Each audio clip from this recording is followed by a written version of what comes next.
Aroma miracles இயற்கையான aroma ஆயில்களை கொண்டு தயாரிக்கப்படுகிறது. தூக்கமின்மை, மன அழுத்தம், எதிர்மறை எண்ணங்கள் போன்ற மனநல பிரச்சனைகள், உடல்வலி, தலைவலி போன்ற உடல்நல பிரச்சனைகள், ஆன்டி ஏஜிங், முடிவுதிர்வு, பொடுகு, வெண்புள்ளி, சரும பிரச்சனைகள் போன்ற அனைத்து பிரச்சனைகளுக்கும் தீர்வளிக்கிறது. Aroma miracles.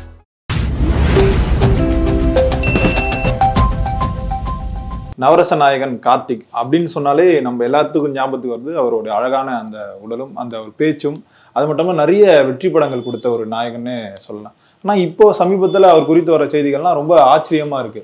அவரால் நிறைய ப்ரொடியூசர் அழிஞ்சிருக்காங்க, ஷூட்டிங் வர மாட்டாரு, நிறைய பேர்கிட்ட அந்த காசை ஏமாத்திருக்காரு அப்படின்ற மாதிரிலாம் சொல்றாங்க. கார்த்திக் சார் இப்படிப்பட்ட ஒரு மனிதர் தானா? முதல்ல அதாவது பார்த்தீங்கன்னா, ஒரு தயாரிப்பாளருடைய பேட்டிக்கு பிறகு கார்த்திக் குறித்து இந்த தகவல்கள்லாம் இப்போ உங்களை போன்றவர்கள் சென்றடைஞ்சிருக்கு அப்படின்னு நினைக்கிறேன். ஆனால் திரையுலகில் இருப்பவர்களுக்கு கார்த்திக் பற்றி நல்லாவே தெரியும். இப்போ நான்லாம் பத்திரிகையாளராக இந்த துறைக்கு வந்த காலத்தில் பார்த்திங்கன்னா, கார்த்திக் ஒரு முன்னணி ஹீரோவாக இருந்தார்.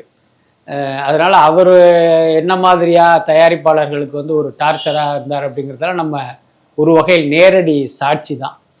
கார்த்திகை பொறுத்த வரைக்கும் பார்த்தீங்கன்னா மிகச்சிறந்த நடிகர். இன்னும் வெளிப்படையாக சொல்லணும் அப்படின்னா, இன்னைக்கு சிம்புவை பற்றி ஒரு கருத்து இருக்குல்ல, அவர் கரெக்ட் டயத்துக்கு ஷூட்டிங் வரமாட்டார், ஆனால் வந்துட்டாரு அப்படின்னா ஒரு 5 மணி நேரத்துல நடிக்க வேண்டியதை 1 மணி நேரத்திலேயே நடிச்சு முடிச்சிடுவாரு. ஒரு டேக் ஆர்டிஸ்ட் அப்படின்னு சொல்லுவாங்க. அதோட அர்த்தம் என்ன அப்படின்னா, இப்போ சினிமா எடுக்கும்போது ஒரு தடவை சொதப்பிட்டான்னா இன்னொரு தடவை எடுப்பாங்க, அதை டேக் 2ன்னு சொல்லுவாங்க. அப்படியே போக போக போயிட்டே இருக்கும். 10 டேக்லாம் சில பேர் நடிப்பாங்க. ஆனால் சிம்பு மாதிரியான நடிகர்கள் பார்த்தீங்கன்னா அதை ஃபர்ஸ்ட் டேக்லேயே அதை ஓகே பண்ணுவாங்க. ஸோ அந்த மாதிரி நடிக்கிற திறமையான நடிகர்கள் டேக் ஆர்டிஸ்ட் அப்படின்னு சொல்லுவாங்க. கிட்டத்தட்ட கார்த்திக்கும் அப்படிதான். அவரை அவர் கால் ஷீட் கொடுக்குறதே பெருசு.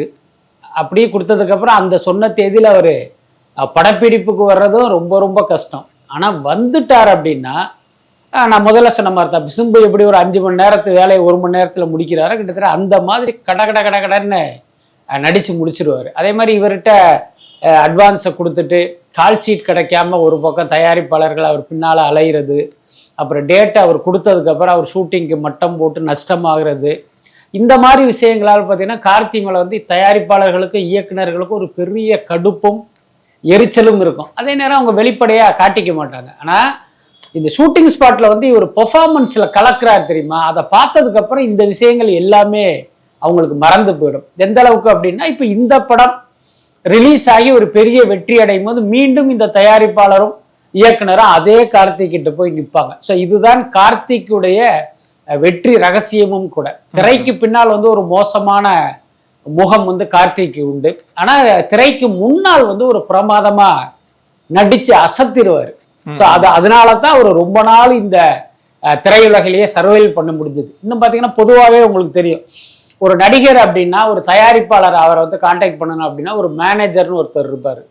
பத்திரிகையாளர்கள் அவரை கான்டாக்ட் பண்ணணும் அப்படின்னா ஒரு பிஆர்ஓன்னு ஒருத்தங்க இருப்பாங்க. இவர்கள் மூலமா தான் அவங்கள அப்ரோச் பண்ண முடியும். ஆனா இங்க என்ன பெரிய சிக்கல் அப்படின்னா, கார்த்திக்கும் மேனேஜர் இருந்தாரு, பிஆர்ஓவும் இருந்தாரு. அந்த பிஆர்ஓவாலேயே கார்த்திக் ரீச் பண்ண முடியாது, மேனேஜராலேயே கார்த்திக் ரீச் பண்ண முடியாது. அவர் எப்போ போன் அட்டன் பண்ணுவாரு, எப்போ எடுக்க மாட்டாங்கிறது யாருக்குமே தெரியாது. இந்த மாதிரி பல தயாரிப்பாளர்களை கதற விட்ட ஒரு நடிகர் தான் கார்த்திக். இப்போ அவருடைய விஷயம் இப்போ மெல்ல வெளியே வர ஆரம்பிச்சிருக்கு. இப்போ கார்த்திக் யார் ஃபோன் பண்ணாலும் எடுக்க மாட்டாரு. அது மட்டும் இல்லாம சும்மா வழுக்கி விழுந்துட்டேன்னு சொல்லிட்டு ஹாஸ்பிட்டல்ல போயிட்டு அட்மிட் ஆயிடுவாரு. அது இல்லாம இந்த ப்ரொடியூசர் கிட்ட காசை வாங்கிட்டு ரிட்டர்ன் கொடுக்க மாட்டாரு. அப்படி ஏதாவது கேட்டு அந்த கால் ஷீட் கொடுத்துட்டு அந்த கால் ஷீட்லயும் போக மாட்டாரு. இது எந்த சங்கத்துக்கும் கார்த்திக் பயப்பட மாட்டாருன்னு சொல்றாங்க சார். அப்படியே பயந்தாலும் பாத்துக்கலாம், அப்படியே ரொம்ப கூலா ஹேண்டில் பண்ணிட்டு போயிடுவாராமே சார். அதான் கார்த்திகுடைய கேரக்டர் பாத்தீங்கன்னா ரொம்ப ரொம்ப ஒரு ஜாலியான கேரக்டர். அதாவது உங்கள்கிட்ட பழகுன அடுத்த நிமிஷமே பார்த்தீங்கன்னா உங்ககிட்ட ரொம்ப அன்பாகவும் ரொம்ப கலகலப்பாகவும் பழக ஆரம்பிச்சிடுவார். ஒரு 40 வருஷம் நட்பு மாதிரி அவருடைய பிஹேவியர் எல்லாமே இருக்கும்.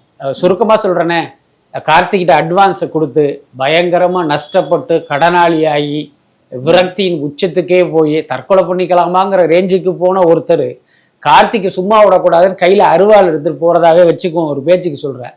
கார்த்திகை பார்த்த அடுத்த நிமிஷம் அருவாளை கீழே போட்டு அவர் சொல்றதை கேட்டுக்கிட்டு அப்படி கம்முன்னு திரும்பி வந்துடுவார். ஸோ அந்த அளவுக்கு பாத்தீங்கன்னா தயாரிப்பாளர்களே அந்த வசியம் பண்ணுகிற கலை கார்த்திக்கு தெரியும். அது அவருடைய இயல்பு தான். அது ரொம்ப அவர் பாட்டுக்கு பார்த்தீங்கன்னா அவ்வளவு ஜாலியா பிஹேவ் பண்ணுவார். அதனால இவங்க கோபமா போனா கூட பார்த்தீங்கன்னா அதை வந்து பெருசா காட்டிக்க மாட்டாங்க. அது வந்து கார்த்திக் வந்து ஒரு பெரிய பிளஸ் ஆயிடுச்சு. என்னன்னா நம்ம வந்து தப்பு பண்றோம், அல்லது அவர் தப்பு பண்றாருன்னா அவருக்கு தெரியலேன்னே வச்சுக்கோமே, அது யாரோ ஒருத்தர் கடுமையா ரியாக்ட் பண்ணும்போது தானே அவங்க ரியலைஸ் பண்ணி திருந்துவாங்க, அல்லது குறைந்தபட்சம் அதை மறுபடி செய்யாம இருப்பாங்க. ஆனா கார்த்திகை பொறுத்த வரைக்கும் இந்த மாதிரி எதுவுமே பெருசா நடந்ததில்லை. இப்ப நீங்களே பல தயாரிப்பாளருடைய பேட்டியெல்லாம் பார்த்துருப்பீங்க. இப்படி எல்லாம் இருந்துச்சு, கடைசியில் இப்படி ஆஃப் பண்ணிட்டு போயிட்டாரு. அதே மாதிரி ஒரு பஞ்சாயத்து நடக்குதுன்னு வச்சுக்கோமே, இப்ப நடிகர் சங்கத்துல விஜயகாந்த் தலைவரா இருக்காரு, அவர் வந்து கார்த்திகை கூப்பிட்டு என்ன மாதிரி கண்டிச்சிட முடியும்னு நினைக்கிறீங்க? ரிக்வஸ்ட் தான் பண்ண முடியும். கார்த்திக், உங்களால வந்து நம்ம சங்கத்துக்கே கெட்ட பேரா இருக்கு, நடிகர்களுக்கே கெட்ட பேரா இருக்கு, கொஞ்சம் அவருக்கு டேட்டு கொடுத்து ஹெல்ப் பண்ணுங்கும் போது ஓகேம்பாரு. அதே மாதிரி தயாரிப்பாளர் சங்கம் கூப்பிட்டு, சார் உங்களால எங்க மெம்பர்ஸ் பாதிக்கப்பட்டிருக்காங்க சார், அவருக்கு கொஞ்சம் டேட் கொடுங்க சார் அப்படின்னா அவர் ஓகேம்பாரு. புரியுதா இல்லையா? அதனால அதை மீறி அவரை எதுவுமே பண்ணிட முடியாது. அதுக்கு அடுத்து பாத்தீங்கன்னா அவருக்கே தெரியும், நம்ம வந்து ஒரு முன்னணி நடிகர், இவங்களால எல்லாம் எதுவும் நம்மளை பண்ணிட முடியாது அப்படிங்கிற தைரியம் ஒரு பக்கம், தயாரிப்பாளர்களுடைய பலவீனமும் அவருக்கு தெரியும். அதன் காரணமாகவும் அவர் அப்படியெல்லாம் நடந்துகிட்டார் அப்படின்னு நம்ம எடுத்துக்கலாம். இந்த ஹாஸ்பிட்டல்ல போய் படுத்துட்டு உடம்பு சரியில்லைன்னு சொல்றதெல்லாம் உண்மைதானா சார்? ஆஸ்பத்திரியில போய் படுத்திருக்காரு, அது உண்மையில வந்து உடம்பு சரியில்லாம படுத்தாரா, இல்ல ஏதோ யாரோ ஒருத்தரை ஏமாற்றுவதற்காக அல்லது யாரோ ஒருத்தரை நம்ப வைப்பதற்காக படுத்தாரா அப்படிங்கிறது தெரியாது. அதே நேரம் கார்த்திக் பார்த்தீங்கன்னா அந்த நேரத்துல வந்து உடல் ரீதியா நிறைய பிரச்சனைகள் இருந்தது. அதை வந்து நம்ம வெறும் செவிவழி செய்தியா சொல்லலை. நான் ஒரு தடவை கார்த்திகை இன்டர்வியூக்கு அட்டன் பண்ணும்போது ஆழ்வார்பேட்டை இந்த எல்டாம்ஸ் ரோடு உள்ள ஒரு டெட் எண்டில் வந்து அவருடைய ஆஃபீஸ். என்ன சொன்னார், வாங்க அங்கே 9 o'clock வாங்கினாரு. சரின்ட்டு நான் போகிறேன். வழக்கம் போல் ஒரு 1/2 மணி நேரம் தாமதமாக அவர் வர்றாரு. வந்தவொடனே சாரி அப்படின்ட்டு இப்போ 2 பேரும் பேச ஆரம்பிக்கிறோம். அதுக்கு முன்னே கார்த்திக் என்ன சொன்னார், நான் கொஞ்சம் டேப்லெட் எடுத்துக்கிறேன், அதுக்கப்புறமா நம்ம பேசுவோம் அப்படின்னாரு. ஓகே அப்படின்னு உட்காந்துருக்கேன். ஒரு பவுச் மாதிரி கையில் வச்சுருந்தாரு. அதை அப்படி டேபிளில் கொட்டுறாரு. நீங்கள் நம்பவே மாட்டீங்க, கிட்டத்தட்ட பார்த்தீங்கன்னா ஒரு 50 வகையான மாத்திரைகள் அதில் இருக்குது. அப்படியே பேசிட்டே என்ன பண்றாரு, ஒண்ணு பிரிச்சு அப்படியே குவிச்சு வைக்கிறாரு. கிட்டத்தட்ட ஒரு 25 to 30 மாத்திரை, அவர் காலையில சாப்பிட வேண்டிய மாத்திரை எடுத்து சாப்பிட்டுட்டு அதுக்கப்புறம் தான் நம்ம இன்டர்வியூவே ஆரம்பிச்சோம். இன்ஃபேக்ட் அந்த மாத்திரையில இருந்து தான் கேள்வியே கேட்டேன்னு எனக்கு ஞாபகம். அப்ப கார்த்திக் சொன்னாரு, எனக்கு வந்து உடல் ரீதியா நிறைய பிரச்சனை இருக்கு, ஆனா அது வந்து தயாரிப்பாளர்களுக்கும் மற்றவர்களுக்கெல்லாம் தெரியாது, என்னைய பத்தி ரொம்ப தப்பா நினைச்சுக்கிட்டு இருக்காங்க எல்லாம் ரொம்ப வருத்தப்பட்டார். இதுல பெரிய ஹைலைட் என்னன்னா, நான் ஒருத்தர் என்ன பண்ணேன், இதே மாதிரி பல தயாரிப்பாளர்கள் கார்த்திக் பத்தி ரொம்ப கண்ணீர் விட்டாங்க. அது ஒரு வகையில் எனக்கு பயங்கர பாதிப்பை ஏற்படுத்தி, அப்ப பிலிமாலயான்னு ஒரு பத்திரிகை வந்துட்டு இருந்தது, எம்ஜி வல்லபன் தான் ஆசிரியர். அந்த பத்திரிகையில் என்ன பண்ணா, கார்த்திகை விட்டு பயங்கரமா ஃபயர் பண்ற மாதிரி ஒரு ஆர்டிக்கல் எழுதிட்டேன். அதுல மிரண்டுட்டாரு கார்த்திக். எம்ஜி வல்லபனுக்கு நைட்டு ஒரு 10 மணி வாக்கில் ஒரு ஃபோன் அடிக்கிறாரு. என்ன, அவர் உடனே எந்திரிச்சு அட்டன் பண்ண ஆரம்பிச்சா அப்படி புலம்பி கிட்டத்தட்ட ஒரு 3-3:30 மணி வரைக்கும் அவர்கிட்ட ஃபோனில் பேசியிருக்காரு. ஏன்னா நான் ரொம்ப நல்லவன், என்னை பற்றி இவர் இப்படி எழுதிட்டாருங்கிற மாதிரி பயங்கரமாக புலம்புனதா அடுத்த நாள் வல்லபன் வந்து சொன்னார். ஸோ அந்த மாதிரி பார்த்தீங்கன்னா பல தயாரிப்பாளர்களுக்கு இவர் வந்து பயங்கர கஷ்டத்தை கொடுத்ததுனால நம்மை போன்ற மீடியாக்கள்லாம் அவர் கடுமையாக எழுதினாங்க. அதை அன்னைக்கு அவர் சொல்கிறாரு, எனக்கு வந்து இவ்வளோ பிரச்சனைகள் இருக்குது, இதெல்லாம் தெரியாமல் நீங்கள் கூட என்னை ஒருத்தர் ஃபிலிமாலயாவில் இப்படி எழுதிட்டீங்க அப்படிங்கிற மாதிரிலாம் ரொம்ப வருத்தப்பட்டாரு. பட் அதே நேரம் இப்ப நீங்க சொல்ற மாதிரி தயாரிப்பாளர்களை நம்ப வைப்பதற்காக ஆஸ்பத்திரியில படுத்துக்கிட்டாரு அப்படிங்கிறது அவங்களுடைய பாயிண்ட் ஆஃப் தகவலா இருக்கா. பட் என்னை பொறுத்தவரை இந்த மாத்திரை சாப்பிட்றத நான் பார்த்த வகையில் இவருக்கு உடல் ரீதியா ஏதோ ஒரு பிரச்சனை இருக்கு அப்படிங்கிறத நான் புரிஞ்சுக்கிட்டேன். அது மட்டும் இல்லாமல் கார்த்தி வந்து ஒரு ட்ரக் அடிக்ட், அதனாலதான் நிறைய வாட்டி இந்த ஷூட்டிங்லாம் போக மாட்டார் அப்படின்ற மாதிரியும் சொல்றாங்களே சார். இந்த மாதிரி தகவல் அப்ப இருந்தது, அதை வந்து நம்ம மறுக்க முடியாது. அந்த தகவலை வந்து நாம மறுக்க முடியாது. அப்ப ரொம்ப பரபரப்பாக பேசப்பட்டது. அதே நேரம் திரையுலகில் இருக்கிற பல பேர் வந்து கார்த்திக் வந்து இந்த பழக்கம் இருக்கு அப்படிங்கிற மாதிரி நம்ம கிட்டே வந்து ரொம்ப கன்ஃபார்மா சொல்லியிருக்காங்க. பட் அவருக்கு இருக்கா இல்லையா அப்படிங்கறத வந்து நாம் வந்து உறுதிப்படுத்த முடியாது. அப்படின்னாலும் ஒரு சம்பவத்தை வேணா நான் சொல்றேன்.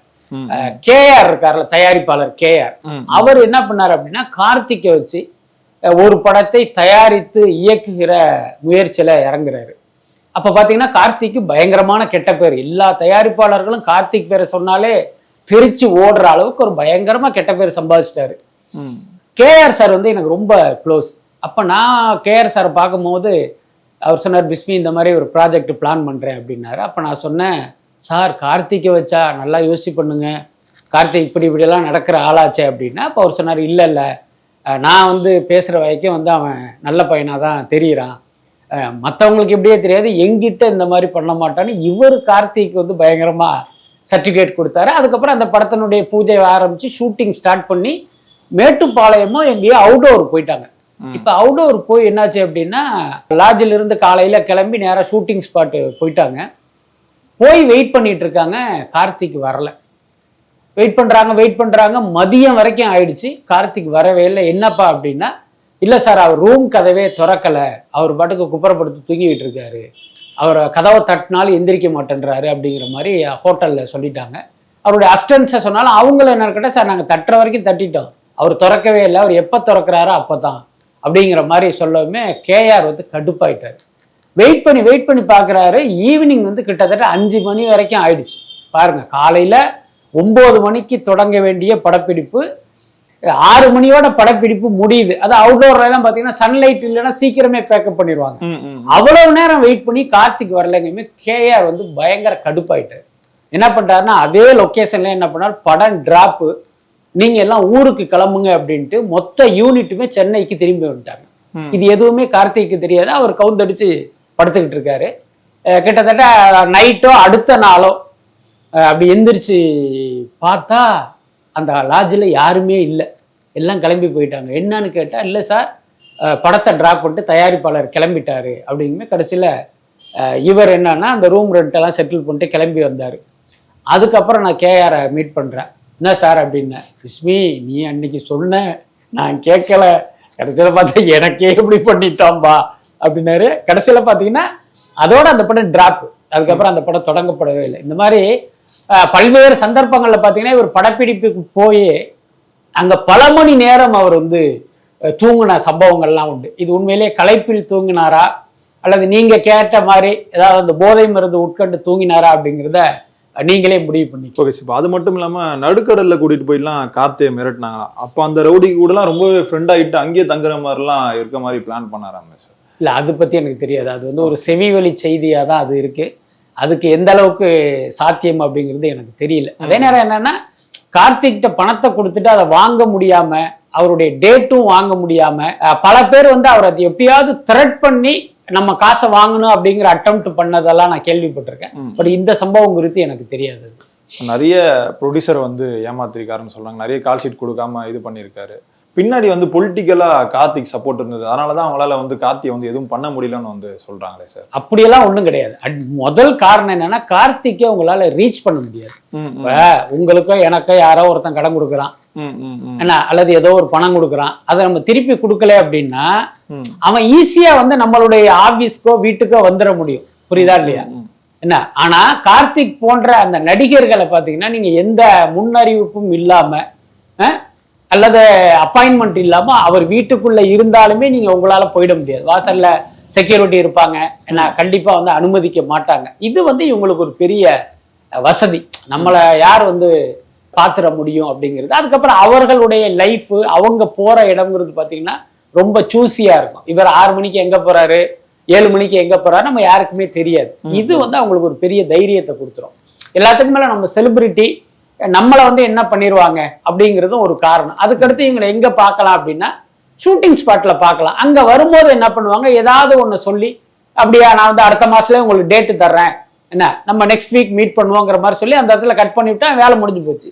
மறுபடியும் அவரை நம்ம மீட் பண்ண முடியாது. ஸோ இதெல்லாம் வந்து அவங்களுக்கு ஒரு தைரியத்தை கொடுத்தது. எல்லாத்துக்கும் மேல ஏன் இந்த தயாரிப்பாளர்களை, இந்த ஹீரோக்கள், நாட் ஓன்லி கார்த்திக், இன்னைக்கு இருக்கிற ஹீரோக்கள் வரைக்குமே சொல்றேன், தயாரிப்பாளர்களை ஏன் இப்படி பாடாப்படுத்துறாங்க அப்படின்னா, ஹீரோக்களுடைய பாயிண்ட் ஆஃப் வியூல தயாரிப்பாளர் யாருமே தயாரிப்பாளர் இல்லை. அதோட அர்த்தம் என்னன்னா, ஒரு காலத்துல சினிமாவில் வந்து தயாரிப்பாளர்களை முதலாளின்னு சொல்லுவாங்க. ஒரு செட்ல எம்ஜிஆர், சிவாஜி, நீங்க யாரை பத்தி வேணாலும் நீங்க கேட்டு பார்த்தா சொல்லுவாங்க, அவங்க செட்ல நடிச்சுக்கிட்டு இருக்கும்போது உட்கார்ந்து இருக்கும்போது திடீர்னு ப்ரொடியூசர் வந்துட்டு அவங்க முன்னால வந்து இவங்க உட்காரவே மாட்டாங்க. இதுதான் தயாரிப்பாளர்களுக்கு இந்த நடிகர்கள் கொடுத்த மரியாதை. அது காலப்போக்கில் எப்படி மாறிச்சு தெரியுமா? எனக்கே ஒரு பெரிய அனுபவம் உண்டு. நானும் ஒரு ஹீரோவும் ஏவிஎம்ல நடந்தது, அவர் பேரை நான் சொல்ல விரும்பல, உட்காந்து பேசிட்டு இருக்கோம். பேசிட்டு இருக்கும்போது பாத்தீங்கன்னா இப்ப இங்க ஹீரோ உட்கார்ந்து இருக்காரு, இந்த இடத்துல நான் உட்கார்ந்து இருக்கேன். என்னுடைய பார்வையில தெரியுற மாதிரி அந்த படத்தோட தயாரிப்பாளர் வர்றாரு. இப்ப நான் ஒண்ணு என்ன பண்றேன், ஐயோ, ஆனா சேர் வேற எதுவுமே இல்லை, எங்க 2 பேர் தான் சேர் போட்டு உட்காந்துருக்கோம். நான் உடனே என்ன பண்றேன், அப்படி எந்திரிக்க அப்படி ட்ரை பண்ணோம்னா என்ன அப்படின்னாரு, இல்லை சார் ப்ரொடியூசர் வராருன்னு, பேசாம உட்காருங்க அப்படின்ட்டாரு அந்த ஹீரோ. என்னடா இப்போ ஹீரோ சொல்லிட்டாரு, நான் எந்திரிக்க முடியாது, நான் அப்படியே உட்காந்துட்டேன். இப்போ அந்த தயாரிப்பாளர் வராரு, வந்து அங்க நின்றுட்டே இருக்காரு, இவர் உட்காந்து ஹீரோ வந்து உட்காந்துக்கிட்டே இருக்காரு. என்ன சார் அப்படின்னாரு. ஒன்றும் இல்லை சார், ஒரு பேட்டி கொடுத்துக்கிட்டு இருக்கேன் அப்படின்னு. அப்படியா சார் அப்படின்ட்டு 2 நிமிஷம் 2 பேர் சும்மா ஃபார்மலா பேசுறாங்க, சாப்பிட்டீங்களா, டீ குடிச்சிங்களாங்க மாதிரி. ஆனா இவர் எந்திரிக்கவும் இல்லை, அவருக்கு சேர் கொடுக்கறதுக்கான எந்த முயற்சியும் செய்யவும் இல்லை. அப்புறம் அவரே புரிஞ்சுக்கிட்டு அப்படி நகர்ந்து போயிட்டாரு. இதுதான் இன்றைய ஹீரோக்களுடைய நிலைமை. ஏன் என்ன காரணம் அப்படின்னா, முன்ன தயாரிப்பாளர் சொந்த பணத்தை போட்டு படம் எடுத்தாரு, அதனால அவர் முதலாளியா இருந்தாரு. இன்றைய தயாரிப்பாளர்கள் யாருமே 1 ரூபா கூட சொந்த பணம் போட்டு படம் எடுக்கிறதே கிடையாது. அவங்கள பொறுத்த வரைக்கும் கிட்டத்தட்ட ஒரு மீடியேட்டர் தான். அவங்க என்ன பண்றாங்க, ஒரு ஹீரோ கிட்ட போய் டேட் வாங்குறாங்க. என்ன அதுக்கு முன்னால என்னன்னா, ஒரு இடத்துல கடன் வாங்குறாங்க. நான் இந்த ஹீரோ வச்சு படம் பண்ண போறேன், அவர் இவ்வளவு ரூபா அட்வான்ஸ் கேட்கிறாரு, நீங்க கடன் கொடுங்கன்னு ஒருத்தட்ட வாங்குறாங்க. அந்த காசை கொண்டு போய் ஹீரோ கிட்ட கொடுக்குறாங்க. அதுக்கப்புறம் இந்த தகவல் இண்டஸ்ட்ரியில பரவுது, இவரை வச்சு படம் எடுக்கிறார், இவர் அவரை வச்சு படம் எடுக்கிறார் அப்படிங்கும்போது இவங்க என்ன பண்றாங்க, அந்த தகவலை வச்சு பல்வேறு இடங்கள்ல ஃபைனான்ஸ் வாங்கி ஒரு படம் எடுக்கிறாங்க. ஒரு 50 கோடியில கடன் வாங்கி படம் எடுக்கிறாங்க, அதை வந்து ஒரு 60 கோடிக்கு விற்கிறாங்க, 10 கோடி லாபம், 5 கோடி வட்டியை கட்டிட்டு 5 கோடியை பாக்கெட்ல போட்டு போயிடுறாங்க. அப்ப இதெல்லாம் அந்த ஹீரோக்கு தெரியும் போது என்ன நினைப்பார், உனக்கு 50 கோடி ரூபாய் கடன் கிடைப்பதற்கே நான் உனக்கு கால்ஷீட் கொடுத்தது தான் காரணம், அப்ப நான் எதுக்கு உன்னை மதிக்கணும் அப்படிங்கிற அந்த எண்ணம் இந்த ஹீரோக்கள் எல்லாருக்குமே வந்துருச்சு. ஸோ இந்த மாதிரியான எண்ணம் இருப்பதால் ஹீரோக்கள் யாரும் வந்து தயாரிப்பாளர்களை ஒரு சட்டை பண்றது இல்லை.